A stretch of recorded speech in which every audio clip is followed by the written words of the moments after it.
우리는 이미 살펴본 대로 이 사도 바울 벨릭스 총독 때부터 재판을 받았습니다. 무죄도 아니요, 유죄도 아니요. 그러한 채로 감옥에 2년 동안 머물러 있게 되어지죠.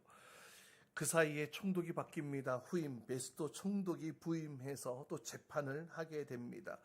그러나 동일하게 죄를 발견할 수가 없었습니다.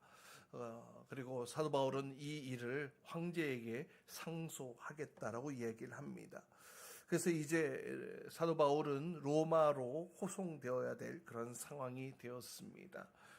이 모든 것은 하나님께서 사도 바울에게 로마로 보내겠다라는 그 하나님의 말씀이 그대로 이루어지고 있는 것들을 보게 됩니다. 그러나 유대인들 계속해서 그를 살려두어서는 안 된다고 계속해서 소란을 피우고 고소를 하고 있었기 때문에 이 총독 베스도에게 고민이 깊어지는 것을 또 지난주에 함께 살펴보았었는데요. 그러나 또 한편으로는 황제에게 상소를 했으니까 이제 황제의 재판장으로 그를 보내야 되잖아요. 그러면은 이 사람이 어떠한 죄를 지었기 때문에 지었는데 이 사람이 황제에게 상소를 했기에 황제께 보냅니다. 이런 어떤 내용들을 써서 보내야 될 텐데 그런데 이 사도 바울에게서 어떤 죄를 특정할 수가 없었던 것입니다. 그래서 때마침 이 신임 총독 부임 인사를 위하여서 아그리빠 왕 또 버니게가 방문하게 되어졌는데 그래서 이 베스토 총독은 이들에게까지 이 상황들을 설명하면서 또 조언을 구하게 되어지지요. 그리고 오늘 바울은 비록 재판권은 없지만 유대인들에게 아주 막강한 이 권력을 행사하고 있는 이 아그리빠 왕 앞에서 자신을 변호하는 시간을 갖게 됩니다. 아그리빠 왕이 바울에게 이야기를 합니다. 1절을 보니까 할 말이 있으면 해도 된다. 네가 지금 이 재판장에 와서 너가 억울한 일이 있으면 또 너가 하고 싶은 말이 있으면 어떤 말이든지 다 해도 좋다라는 그런 허락을 받게 되어지지요. 지금 바울은 사실 유대인들의 고소, 잘못된 고소, 죄가 없는 고소에 의해 이 재판정까지 오게 된 것 아니겠습니까?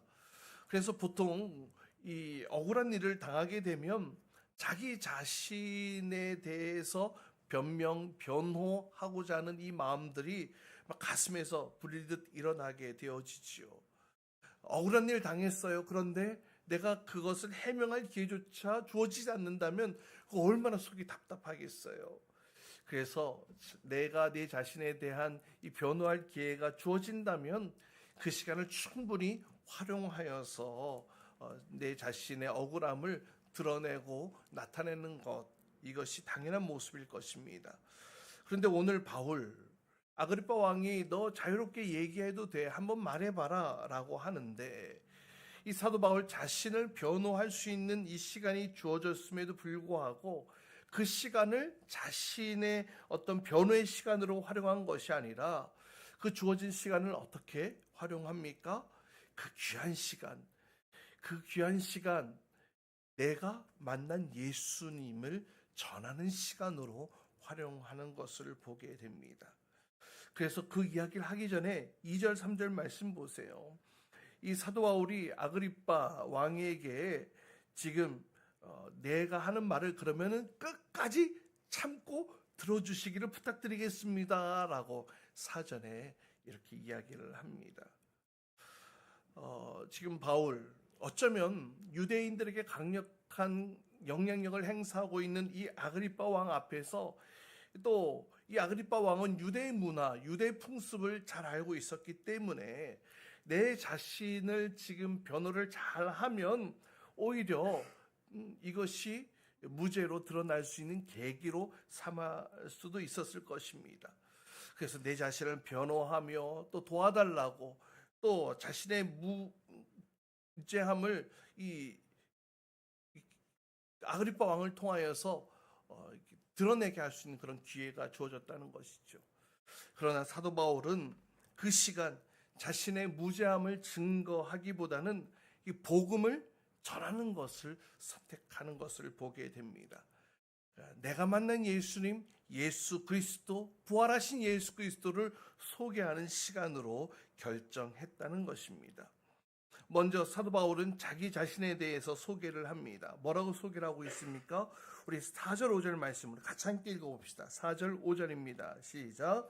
내가 젊었을 때부터 살아온 삶을 모든 유대 사람이 알고 있습니다. 곧 그들은 내가 내 동족 가운데서 그리고 예루살렘에서 처음부터 어떻게 살았는지를 알고 있습니다. 그들은 오래전부터 나를 알고 있었으므로 증언하려고 마음만 먹으면 그들은 내가 우리 종교의 가장 엄격한 파를 따라 바리새파 사람으로 살아왔다는 것을 인정할 것입니다. 그러니까 사도 바울이 내가 예수 믿기 전에 어떠한 사람이었습니다. 이것을 소개하고 있는 대목이지요. 그러니까 유대인들이라면 이 사울, 바울 이전에 이름이 사울이지 않았습니까? 이 사울이라는 자가 어떤 사람인지 너무나 잘 알고 있을 것이라는 겁니다. 왜요? 처음에는 자기 자신도 그들에게 속해 있었고 또 그들과 똑같이 율법을 따르고 지키는 사람일 뿐만 아니라 그것을 엄격하게 따르는 바리새파 사람으로 살아왔다는 것, 그들이 잘 알고 있을 것이다 라는 겁니다. 내가 그런 배경으로 살아왔습니다. 지금 이렇게 소개를 하고 있는 것이죠. 뿐만 아니라 바울은 예수님을 만나기 전 그 젊은 사울이었을 때에 유대인들이 배우는 것처럼 똑같이 율법 교육을 받았고 특별히 이 가말리엘 문화에 들어가서 그곳에서 엄격하게 율법 훈련을 받고 자랐다라는 겁니다. 이 가말리엘, 이 당시의 유대 사회에 큰 양대 학파가 있었는데 그 가운데 하나가 이 가말리엘 선생에게서 배우는 가말리엘 학파였거든요. 그러니까 한마디로 이 바울은 내가 유대인의 교육 철저하게, 율법의 교육 철저하게 잘 배웠고 뛰어난 선생님 밑에서 잘 배웠다라는 것을 드러냅니다. 그리고 바리새파라고도 얘기를 하죠. 바리새, 분리주의자라는 의미를 가지고 있는데요. 지금도 이스라엘 지역에 가면 또 유대인들 사는 지역에 가면은 이 검정색 옷, 모자 이렇게 쓰고 유대인으로서 엄격한 종교 생활을 지켜 나가는 사람들이 있는 것을 보게 됩니다. 그렇게 바울은 자기가 엄격한 유대인 교육을 훈련받고 자랐기 때문에 저들이 너무나 잘 알고 있을 것이다 이렇게 얘기를 하고 있습니다. 그런데 지금 저들이 내가 그렇게 살아온 것을 너무나 잘 알고 있음에도 불구하고 저들이 나를 고소했다라는 것이죠. 무엇으로 고소를 하고 있느냐? 그 이유가 무엇이냐? 6절 7절에 얘기를 하고 있습니다. 6절 7절 함께 읽어봅니다. 시작. 지금 나는 하나님께서 우리 조상들에게 주신 약속을 소망을 두고 있기 때문에 여기에 서서 심판받고 있습니다. 우리 12지파는 밤낮으로 열심히 하나님을 섬기면서 그 약속이 이루어지기를 바라고 있습니다. 저나 나는 바로 이 소망 때문에 유대 사람에게 고발을 당한 것입니다. 무엇 때문이라고요? 무엇 때문에? 유대인들은 이 하나님께서 우리 조상들에게 주신 그 약속의 소망이 이루어지기를 바라는 그 대목이 있는 것이죠. 근데 그 소망 때문에 나도 그 소망을 믿고 있는데 저들과 똑같이 그 소망을 바라고 있는데 그 소망 때문에 이런 어려움을 당하고 있다. 지금 이런 얘기를 하고 있는 것입니다. 그 소망이 무엇입니까? 유대인들에게 매우 중요한 것이었습니다. 그래서 유대인들에게는 이 역경과 고난과 아픔과 이런 상황 가운데 놓여진다 할지라도 이 소망을 끝까지 붙들고 살아왔던 것을 보게 됩니다. 그 소망이 무엇입니까? 바로 메시아에 대한 소망이었습니다. 이 백성을, 이 민족을 다시 구원하실, 다시 살리실, 자유케 하실 그 메시아에 대한 소망. 그래서 사도 바울은 우리 조상들에게 약속하셨고 또 12지파가 밤낮으로 소망하고 기다린 그 메시아에 대한 소망, 그 약속에 대한 소망으로 오신 메시아가 누구냐? 예수다. 지금 이 얘기를 하고 있는 거예요. 그러나 유대인들 어떻게 생각합니까? 이 예수라는 자가 그토록 우리가 고대하고 바라던 그 메시아인지를 믿을 수가 없었던 것입니다. 정작 그들 앞에 메시아로 나오셨지만 그들은 예수님을 알아보지 못했습니다. 예수님께서 하나님 나라에 대한 이야기를 하고 다니셨지만 자세히 보니까 죄인들과 또 약한 자들을 가까이 하는 그런 모습들, 그리고 유대 종교 지도자들을 꾸짖는 이런 모습들 속에서 저가 과연 구약 성경에, 구약에 나오는 그 메시아일까? 유대인들은 확신할 수가 없었던 것이죠. 그래서 결국에는 이 예수를 어떻게 합니까? 신성 모독죄로 십자가에 못 박아 죽게 했습니다. 그때만 해도 몰랐어요. 그런데 문제가 생깁니다. 예수가 부활했다는 거예요. 그리고 부활을 목격한 사람들이 여기저기서 나오기 시작합니다. 예수가 부활했습니다. 이 사람이, 이분이 바로 메시아입니다. 라는 이 이야기가 여기저기서 들리기 시작합니다. 여기저기 전해지기 시작합니다. 그러나 유대인들, 이 예수가 메시아라는 사실을 믿을 수 없었던 이 유대 지도층 사람들에게 있어서는 이 예수가 부활했다라고 하는 것, 이것을 받아들이면 자신의 입지가, 유대교 전체 이 근간이 흔들릴 수 있는 그런 사건이 될 수 있었기 때문에 설령 부활했다는 것을 본 증인이 있다 하더라도 그들은 믿을 수가 없었던 거예요. 아니, 인정할 수가 없었던 것입니다. 왜요? 그들이 그 메시아를 십자가에 못 박아 죽였잖아요. 메시아로 왔는데 메시아를 알아보지 못했다? 그러면 자신들의 이 근간 자체가 흔들릴 수 있는 것 아니겠습니까? 결국 이 문제 때문에 바울은 내가 재판장에 서게 되었다라고 이야기를 합니다. 그래서 유대인들 입장에서는 예수의 부활 사건을 전하는 이 바울 어떻게 해야 돼요? 그래서 죽일 대상이 됐던 거예요. 여러분 8절 말씀 보세요. 여러분은 어찌하여 하나님께서 죽은 사람들을 살리신다는 것을 믿을 수 없는 일로 여기십니까? 바울이 지금 그렇게 얘기를 하고 있는 거예요. 바리새인 당신들, 하나님이 죽은 자를 다시 살리신다는 이 사실을 왜 믿지 못합니까? 그 살리신 분이 누구신지 아십니까? 바로 예수 그리스도입니다. 예수 그리스도예요. 왜 이 사실을 믿지 못합니까? 그런데 유대 종교 지도자들, 이 사실을 믿을 수가 없었던 것입니다. 여러 정치적인 또 어떤 사회적인 위치로 인하여서 말이죠. 그런데 사실 바울 자신도 이전에는 그들과 똑같은 입장에 서 있었다는 것 아니겠습니까?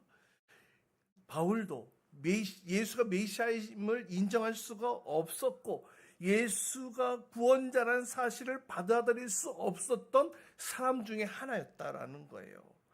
그래서 9절 10절 말씀 보세요. 이렇게 시작하죠. 사실 나도 한때는 나사렛 예수의 이름을 반대하는 일에 온갖 할 수 있는 것을 다 했던 사람이었습니다. 그렇게 이야기를 하고 있습니다. 대제사장에게 권한을 받아서 예수가 부활했다고 얘기하고 전달하는 그런 그리스도인들을 잡아다가 감옥에 가두면서 이렇게 얘기하는 사람들은 싸그리 다 잡아들여야 돼. 감옥에 다 쳐넣어야 돼. 이렇게 생각하고 있었다는 것 아니겠습니까? 심지어는 초대교회 7집사 가운데 하나인 이 스데반 집사가 죽임을 당할 때에도 그 자리에서 그 죽임을 당하는 그 일에 찬성을 했던 사람이 바로 자신이었다라는 겁니다. 예수, 메시아라고? 구원자라고? 믿을 수도 없고 인정할 수도 없어. 이것이 바울이 이전에 가지고 있었던 입장이었고 그 입장은 곧 지금 자신을 고발한 자들의 입장과 동일했다라는 겁니다. 그리고 또 이어서 보세요. 유대인 입장에서 얼마나 열심히 있었는지를 설명하고 있는데요. 11절 12절에 보면 그의 열심이 예루살렘에서뿐만 아니라 심지어 외국의 여러 도시까지 찾아다니면서 박해를 했다라는 겁니다. 그러니까 열심히 예수 믿는 사람들, 그리스도인들을 잡아왔다는 거예요. 그런 당신의 자신의 열심을 소개하고 있습니다. 그리고 특별히 이 대제사장의 권한을 받아서 위임받아 했기 때문에 저들이 나를 모를 수 없다는 것이죠. 내가 어떠한 행동을 하고 살았던 사람인지 저들이 모를 수가 없다라는 겁니다. 그러니까 지금 바울을 죽이기까지 먹지도 마시지도 않겠다고 막 결단한 그 40명의 사람들 있지 않습니까? 바울을 암살하려고 쫓아다니는 그 사람들. 사실 과거에 바울이 그와 같은 모습이었다는 것을 보게 됩니다. 그래서 오히려 자신을 죽이려고 하는 그런 사람들이 있다는 소식을 들었어도 아마 사도 바울이 두려워하지 않을 수 있었던 이유는 바로 여기에 있지 않을까 생각되어집니다. 왜냐하면 과거에 내 자신을 보는 모습과도 같았기 때문에. 그래서 그들을 바라보면서 너희들이 지금 나를 그렇게 잡아 죽이려고 하는 것, 그 마음 내가 다 이해할 수 있을 것 같아. 왜냐? 나도 예전에는 너희들과 같은 그런 40명 중에 하나였거든. 그러면서 그렇게 분노의 극에 달해서 예수를 믿는 자들을 잡아들이려고 이 다마스쿠스까지 가게 되어집니다. 그렇게 믿을 수 없었던 메시아. 그런데 그곳에서 그 믿을 수 없었던 메시아 예수가, 부활하신 예수가 나에게 직접 나타나 말씀하시는 것을 직접 경험했다는 것이죠. 그분의 음성을 들었다는 것입니다. 그러면서 내 인생이 180도로 달라졌다는 거예요. 내 생각이 완전히 달라졌다는 거예요. 그러면서 현재는 지금 현재 유대인들이 목숨을 걸고 지금 나를 고발하는 것처럼 나도 예전에는 똑같이 그랬지만 이제 내가 그 예수를 만났기 때문에, 내가 예수를 만난 사건 때문에 내가 그 메시아가 예수라는 사실을 전할 수밖에 없다라는 그 예수를 만난 사건을 간증하면서 복음을 증거하기 시작합니다. 12절 13절 말씀 보세요. 이제 시작을 하죠. 한 번은 내가 이런 일로 다마스쿠스에 가고 있었는데 그곳에서 큰 빛, 해보다 더 눈부신 빛을 보게 되었습니다. 그런데 그 빛은 나뿐만 아니라 함께 동행했던 모든 사람들에게 비추었습니다. 이렇게 이야기를 합니다. 그러니까 이 빛은 자기만 본 게 아니에요. 모든 사람들이 같이 함께 보았다는 것입니다. 그리고 그 빛을 보는 순간 모두 땅에 엎드려지게 됩니다. 여러분, 그 빛이 무엇이었을까요? 바로 예수 그리스도의 빛인 줄 믿으시길 바랍니다. 그래서 14절, 우리는 모두 땅에 엎드러졌습니다. 그리고 히브리 말로 나에게 사오라 사오라 어찌하여 나를 핍박하느냐, 이렇게 말하는 음성을 들었다. 이렇게 고백하고 있지요. 사도 바울이 헛것을 본 게 아니에요. 상상으로 만들어내는 것이 아니다라는 겁니다. 함께 있었던 증인들이 있다는 거예요. 그리고 그 빛을 보는 순간 음성을 듣게 되어지는데, 이 음성은 그냥 마음속에 그냥 들리게 되는 그런 마음의 소리가 아니라는 거예요. 실제로 귀로 들려지는 음성이라는 것이죠. 그래서 이렇게 달았어요. 히브리 말로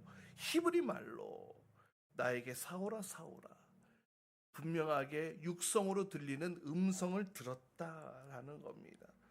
사오라 사오라 어찌하여 나를 핍박하느냐, 가시돋친 채찍을 발길로 차면 너만 아플 뿐이다. 이렇게 얘기를 했다는데요.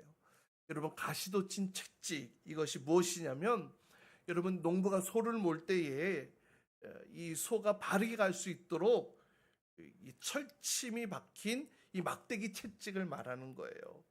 그래서 한 2m 정도 되어지는 이 길이 철침이 박혀져 있는 그 막대기 채찍, 그 도구로 이제 소가 잘못되게 이렇게 삐뚤게 가면은 그걸로 이렇게 탁 찍어보면은 따갑잖아요. 그러면 소가 놀래가지고 다시는 그쪽으로 안 가도록 그렇게 이끌어가는 그 도구로 쓰여졌다는 건데요. 근데 이 도구가 굉장히 날카롭고 그래서 실제 무기로도 쓰여질 정도로 그만큼 날카로웠다고 합니다. 그래서 대부분의 소는 그렇게 탁 이렇게 찌르거나 채찍을 가하면 이제 바른 길로 가게 되어지죠. 그런데 간혹 가다가 이 성격이 고약한 소가 있다는 거예요. 어리석은 소지요. 그래서 이렇게 딱 찌르면은 방향을 아이쿠 하고 바꾸는 것이 아니라 뿔이 나가지고 화가 나가지고 그 철짐 채찍을 그냥 냅다 그냥 뒷발질을 친다는 거예요. 그러면 그 바늘이 가득 채워져 있는 그 채찍에 발길질을 하니 이 소가 그 다음에는 어떤 일을 겪게 되겠습니까? 어마어마한 고통과 함께 또 피를 흘리게 되었겠지요.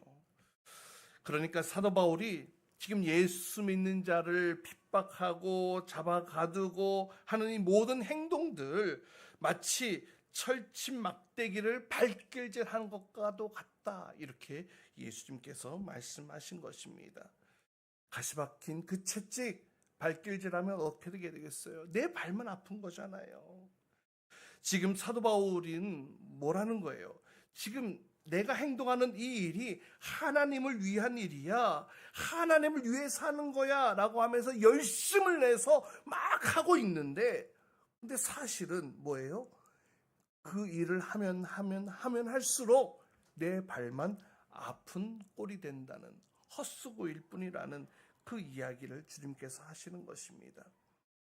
사랑하는 여러분, 이 말씀을 깊이 묵상하면서 우리가 잘한다고 하는 것, 우리가 옳다고 생각하고 열심을 다해서 하는 것, 어쩌면 또 어떤 부분에 있어서는 사실 이 철침박은 채찍을 발길질하는 일인지도 모르겠다라는 그런 생각을 해보게 됩니다.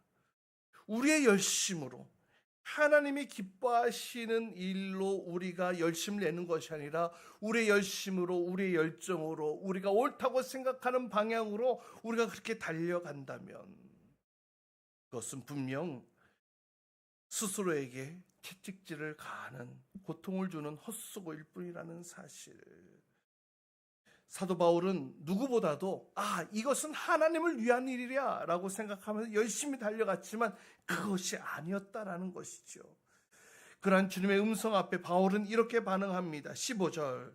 그래서 내가 주님 누구십니까? 하고 물었더니 주님께서는 내가 핍박하는 예수다. 주님 당신은 누구십니까? 주님 당신은 누구십니까? 이 바울의 질문, 사실 우리가 사도행전 9장에서도 이 질문을 함께 다루었었는데요. 오늘 이 질문 다시금 우리에게 다시금 하도록 성령께서 이 말씀을 통해 이끌고 계신 줄 믿습니다. 여러분, 지금 내가 믿고 있는 것, 내가 알고 있는 것 다 안다고 생각하고 잘 믿는다고 하지만 여러분 정말 다 알고 있습니까? 정말 잘 믿고 있는 것입니까? 어쩌면 여러분이 알고 있는 그 예수님, 여러분이 믿고 있다는 그 예수님, 그것은 예수님의 극히 일부분, 한 조각만 알고 있는 것은 아닐까, 이런 생각을 해보게 됩니다. 그래서 사도 바울은 주님은 누구십니까? 라고 다시 한번 질문을 했던 것이지요. 내가 이렇게 알고 있었는데 이것이 아니었던 거야? 내가 이것을 옳다고 생각했는데 이것이 정말 아닙니까? 그럼 당신은 누구십니까? 당신은 정말 누구십니까? 그때 예수님께서 네가 핍박하는 예수야. 사실 사도 바울은 예수 믿기를 거절했던 자 아니었습니까? 인정하기 싫었던 자 아니었습니까? 그가 부활했다고 얘기하는 사람들 찾아다가 감옥에 가두었던 자 아니었습니까? 사도 바울 그 누구보다도 안다, 똑똑하다, 많이 배웠다고 자부할 수 있었던 사람이었습니다. 그런데 그게 다가 아니었다는 거예요. 그게 다가 아니었다는 거예요. 여전히 모르고 있던 사실, 부활하신 예수님, 바로 그 예수가 메시아라는 사실을 그는 여태까지 모르고 있었다는 거예요. 하나님이 보내신 독생자 아들 예수 그리스도, 그를 몰랐다는 것입니다. 여러분, 우리도 겸손하게 이 질문을 주님께 드려야 할 줄 믿습니다. 주님은 누구십니까? 라고 말이죠. 그때 주님께서는 혹 우리가 잘못 이해하고 있는 부분들, 또 잘 모르고 있는 부분들에 대해서 다시금 사도 바울에게처럼 똑같이 우리에게 깨달음을 허락해 주실 줄 믿습니다. 그렇게 사도 바울은 예수님을 만난 후에 그의 삶이 완전히 변화되어지게 되지요. 잘 몰랐던 예수님에 대해서 정확하게 알게 되어졌습니다. 그 예수님을 만남으로 인하여서 이제는 예수님을 핍박하는 자로가 아니라 이제는 예수님이 메시아이십니다라는 사실을 증거하는 자로 완전히 새로운 삶을 살게 되어졌다는 것이죠. 이어서 16절 말씀 보세요. 이 16절 말씀 우리 같이 함께 읽습니다. 시작. 보서라, 내가 내게 나타난 목적은 너를 일꾼으로 삼아서 내가 나를 본 것과 내가 장차 내게 보여줄 일의 증인이 되게 하려는 것이다. 그러면서 완전히 엎드려져 있던 이 청년 사울에게 예수님께서 몇 가지 말씀을 하시는데요. 첫 번째, 발을 딛고 일어서라 이렇게 얘기를 하시죠. 여러분, 바울에게 하신 이 말씀 오늘 우리에게도 동일하게 도전을 주시는 말씀으로 받아들이시기를 바랍니다. 이 바울은 예수 믿는 사람들을 박해하기 위해서 분노에 찬 모습으로 살기 등등한 모습으로 그들을 잡으러 가던 중에 그 예수님을 만난 것 아니겠습니까? 이 성도들을 박해하는 것, 곧 예수님을 박해하는 것이나 다름이 없는 일이었습니다. 그런데 그 현장에서 그 당사자를 만나게 된 것입니다. 그러니 그 자리에서 꼬꾸라질 수밖에 없었죠. 그리고 내가 지금껏 살아온 것 이것이 아니었네. 내 자신이 잘못이라는 사실이 명백하게 드러나게 되었습니다. 확신을 가지고 열심을 가지고 살았던 그 사실이 진실이 아니라는 것이 밝혀진 거예요. 그러니 주님을 볼 수가 없었겠죠. 무슨 낯을 들어 그 주님을 볼 수 있었겠습니까? 그런데 보세요. 예수님께서 그동안 그의 삶 속에 거짓 진리로 가득 차 있어서 그 거짓 진리로 열심을 내며 왜곡된 삶을 살았던 그 청년 사울에게 뭐라고 말씀하셨어요? 일어나서 발을 딛고 서라 이렇게 말씀하고 계시죠. 누군가에 의해 부축을 받아가지고 마지못해 일어나는 것 그거 아니에요. 자신의 발로 당당하게 일어설 것을 명령하고 계십니다. 이것이 무엇을 의미하느냐? 바로 용서의 선포인 것입니다. 괜찮아 부끄러워하지 마. 그래, 너가 잘못 알고 살아왔던 너의 인생 내가 인정해 알아. 그런데 이제 나를 만났잖아. 이제 나를 만났으니까 됐어. 그래, 이제 너의 발을 딛고 일어서 괜찮아. 우리 주님이 이러한 분이시라는 거예요. 할렐루야. 얼마나 멋진 분이세요. 이전에 주님을 박해하는 자리에 있었지만 잘 몰라서 그랬다는 것 인정해 주셨어요. 그리고 찾아와 주셔서 만나 주신 거잖아요. 여러분, 우리가 죄를 짓는 데는 참 시간이 오래 걸리는 것 같아요. 이런저런 생각도 하다가 고민하다가 해도 될까 하지 말아야 될까 이런 생각을 하다가 죄에 덫에 걸리게 되죠. 그러나 여러분, 우리 주님께서 우리의 죄를 용서하실 때는 오래 걸리시지 않는 것 같아요. 괜찮아 일어서. 여러분, 시편 32편 말씀 보세요. 다윗이 고백하기를 주님께 나의 죄를 덮어두지 않고 털어놓고 죄를 고백했더니 곧 그 죄를 기꺼이 용서해 주셨다라고 그렇게 찬양하고 있지 않습니까? 여러분, 주님께서는 우리의 잘못을 용서해 주시는 분이세요. 넉넉히 기꺼이 용서해 주시는 분이세요. 여러분, 우리가 잘못 살아갈 수 있어요. 잘못할 때가 있죠. 실수할 때도 있습니다. 그것으로 인해 무너질 때도 있고 넘어질 때도 있습니다. 그런데 그러한 이유로 인하여서 계속 엎어져 있으면 어떻게 하겠냐라는 거예요. 여러분, 계속 엎어져 있는 것 그것만큼 비성경적인 것이 없는 것 같아요. 여러분, 누가복음에 얘기 나오잖아요. 아버지의 유산을 미리 받아가지고 탕진했던 그 아들 다 탕진하고 나서 차라리 아버지 집에 가서 종이라도 살아야 되겠다라면서 아버지의 집으로 터벅터벅 걸어갔던 그 탕자 이야기 아시죠? 그런데 그 아버지 저 멀리서 그 아들이 오는 것을 보고 달려가서 껴안고 입맞춤을 하고 그에게 새 옷을 입히고 가락지를 끼고 신발을 신겨서 온 동네 잔치를 하시는 그런 모습을 보게 되어집니다.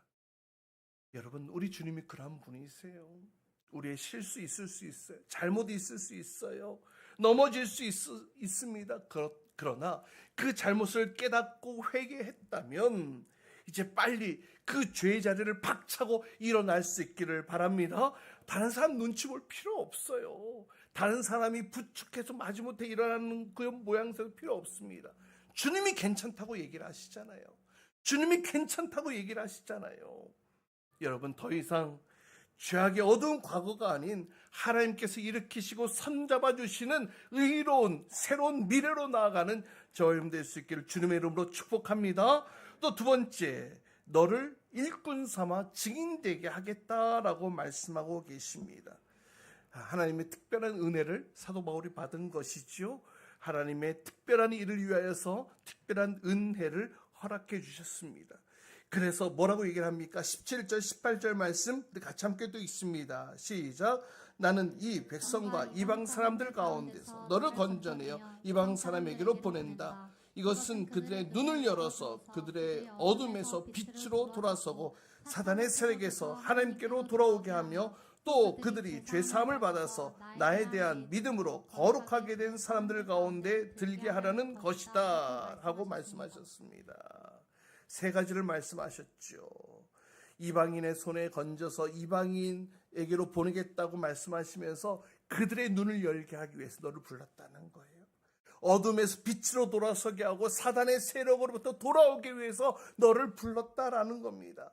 예수 믿고 죄사함을 받아서 거룩한 무리로 들게 하기 위해서 너를 내가 불렀다라는 겁니다. 사도 바울에게 새로운 인생의 목표가 생겼습니다. 이전의 목표는 무엇이었습니까? 그의 인생의 목표는 유대 사회 가운데 인정받아 그 유대 사회에서 승승장구하는 것, 그것이 그의 인생의 목표였다면 이제는 예수를 만난 그 순간 자신의 존재의 의미, 살아갈 이유를 분명하게 깨닫게 되어졌습니다. 여러분, 그렇잖아요. 무슨 일이든지 이유를 알면 쉽습니다. 그런데 어려운 것은 맞았어. 왜 맞았는지 몰라. 두들겨 맞았어. 왜 맞았는지 몰라. 그러면 속상하고 분하고 억울하고 그렇잖아요. 살아가는 것도 마찬가지예요. 나에게 왜 이런 일이 일어나지? 왜 내가 이렇게 살아야 하지? 여러분, 의미를 모르면은요, 답답하고 인생이 힘들고 고난처럼 느껴질 것입니다. 그러나 여러분, 살아가는 그 의미, 지금 내가 이렇게 살고 있는 그 이유를 깨닫게 되어질 때에 우리의 삶에 감사와 기쁨이 넘쳐나게 될 줄 믿습니다. 오늘 사도 바울은 주님께서 일꾼과 증인으로 삼겠다고 이렇게 말씀하셨습니다. 여러분, 이 말씀이 저와 여러분에게도 부르시는 주님의 음성으로 들을 수 있기를 소망합니다. 내가 너를 일꾼과 증인으로 삼기 위해 불렀다라는 것이지요. 주님의 부르심, 그 부르심의 앞에 우리가 우리의 마음을 들여서 주님 앞에 나아갈 수 있는 자가 되기를 원합니다. 우리도 사도 바울처럼 주님을 만남으로 인하여서 나의 삶의 의미, 존재의 목적, 그런 것들을 깨닫게 되어야 되지 않겠습니까? 여러분, 주님을 사모하십시오. 여러분의 삶을 온전케 하실 그 주님을 기대하며 나아가시기를 간절히 소망합니다. 그렇게 새로워진 삶으로 우리의 삶 속에 날마다 주님을 증거하는 저와 여러분 될 수 있기를 주님의 이름으로 축복합니다.